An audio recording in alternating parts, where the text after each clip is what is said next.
જયેશભાઈ રાદડિયા કૌશિકભાઈ વેકરિયાને આમંત્રણ આપે છે। કૌશિક વેકરિયા મંચ ઉપર બિરાજમાન છે। અતિ દુઃખનીય બાબત તો એ છે કે એ કૌશિક વેકરિયાને વિઠ્ઠલભાઈ રાદડિયા સ્મૃતિ ચિહ્નથી સન્માનિત કરવામાં આવે છે। આ મારા વિઠ્ઠલ રાદડિયાનો આત્મા કેટલો દુઃખી થતો હશે। જયેશભાઈ રાદડિયા કૌશિકભાઈ વેકરિયાને આમંત્રણ આપે છે। કૌશિક વેકરિયા મંચ ઉપર બિરાજમાન છે।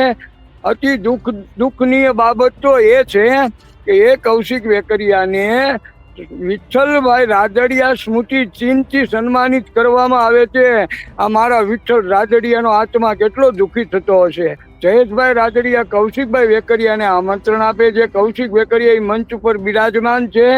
અતિ દુઃખનીય બાબત તો એ છે કે એ કૌશિક વેકરિયાને વિઠ્ઠલભાઈ રાદડિયા સ્મૃતિ ચિહ્નથી સન્માનિત કરવામાં આવે છે। આ મારા વિઠ્ઠલ રાદડિયાનો આત્મા કેટલો દુઃખી થતો હશે।